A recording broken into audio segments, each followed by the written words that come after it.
Hi, I'm Andrew and I teach. I give classes in English and linguistics. As an English teacher with years of experience, I specialise in academic English, business English, and exam preparation. I also help people with final projects from master's degrees and doctoral thesis. Regarding exams, I specialise in the Cambridge suite of exams and IELTS. As for linguistics, tell me in advance what you need to discuss or learn about, and I would be happy to help.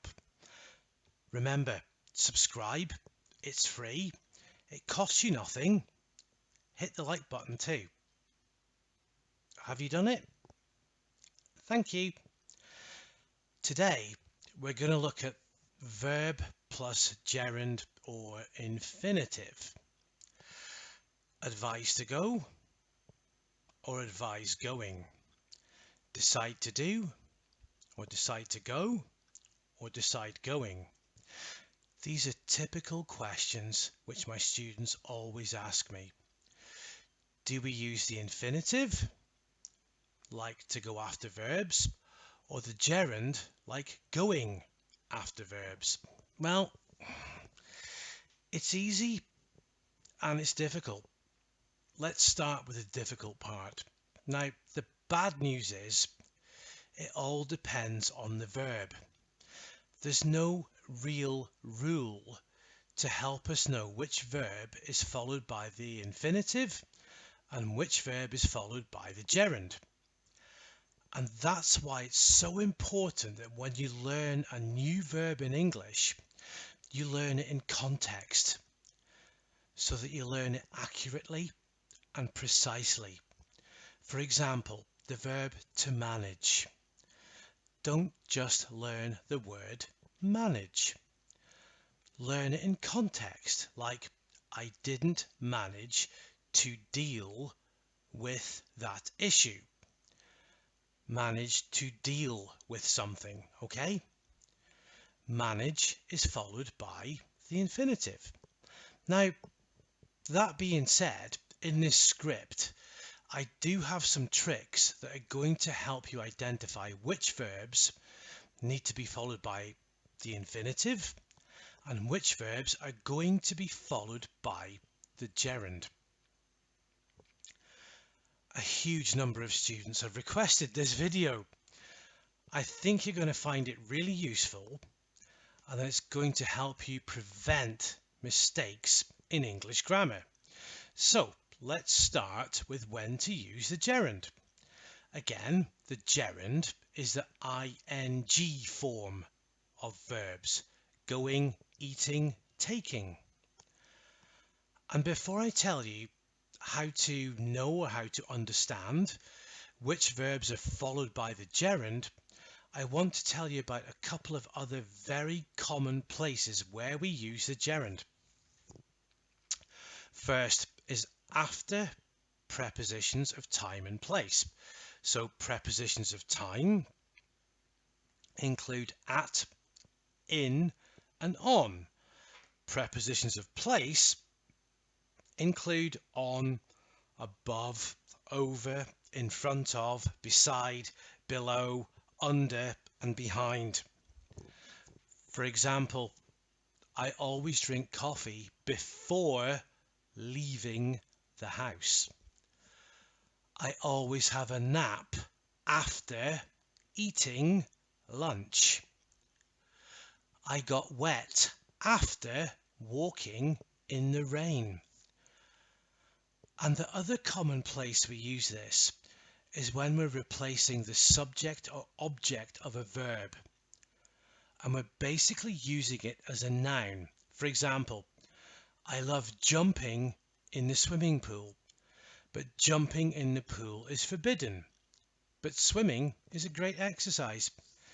In that situation, we're using jumping and swimming as the subject, as a noun, and as a subject of the sentence. As you saw in that example, I love jumping into swimming pools. Who doesn't? And this is my first piece of advice when it comes to understanding when to use a gerund. So basically, when we're using verbs that tell us what we like and what we don't like, we use a gerund. I've got lots of examples of this, so let's have a look. Things I like doing. I like watching rugby. I love traveling. I enjoy playing the electric guitar. I fancy going out for a meal this weekend. I adore spending time with my family. I don't mind wasting time on social media. I feel like buying a new guitar.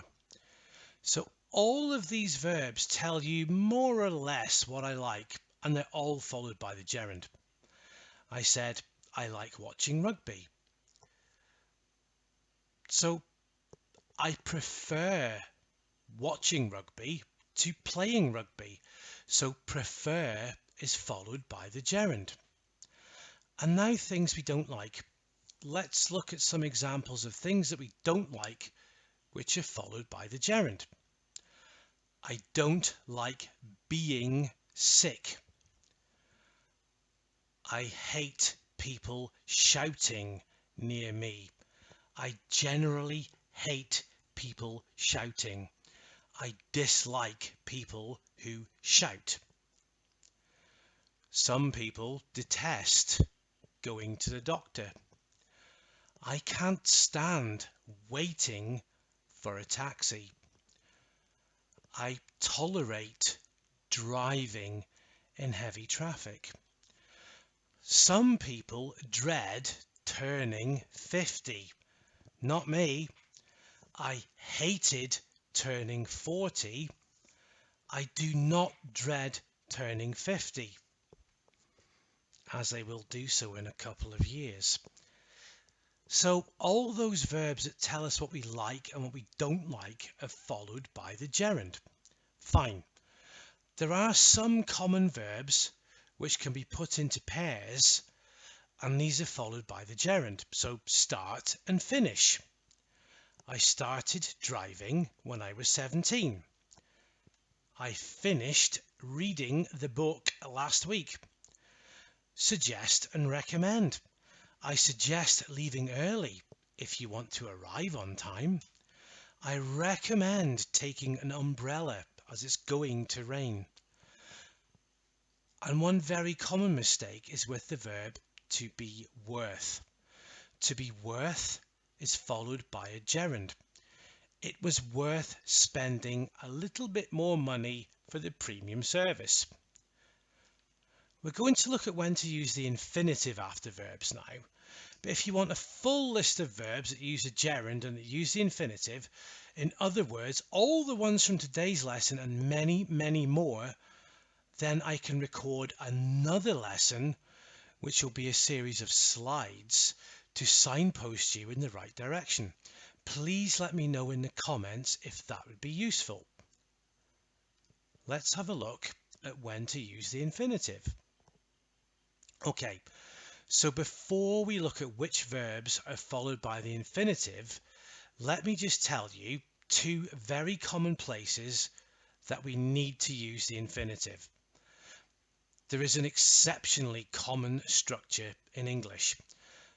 The first place is after adjectives or comparatives in the structure. It's plus adjective or comparative plus to verb. So this is a very common structure in English. For example, it's hard to learn English if you study infrequently. That's another one. It's easier to learn if you study every day. Okay? And the second point is to show purpose. So what's the purpose? Why are you doing that? Let's have a look at an example. I went to Italy. Why? What was the purpose of your trip to Italy? I went to Italy to practice my Italian. So we're showing the purpose with the infinitive. I went to Italy to practice my Italian. I called the electricity company. Why? What was the purpose of that call? I called the electricity company because they had cut me off. So another piece of advice for knowing when to use the infinitive after verbs in English. Now, this is not an exact science, it's just my advice, but I like to think we have a lot of verbs we can use for decision making, like use your imagination. We're in a meeting at work and we're making a decision. Let's have a look at a little story. This will help us to put this into context and use lots of verbs that use the infinitive. After the salesman requested to meet us in person, we decided to meet at 12 o'clock.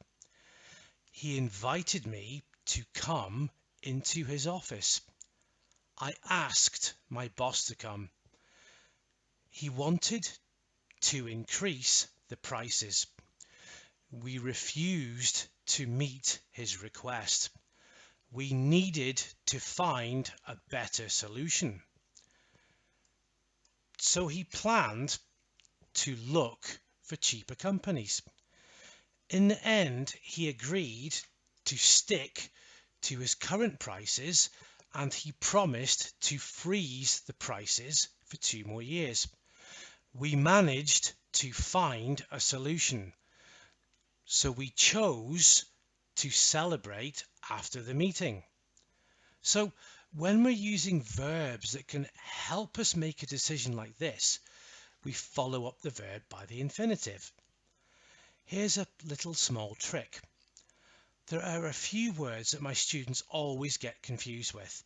They are expect, hope, wish, and wait.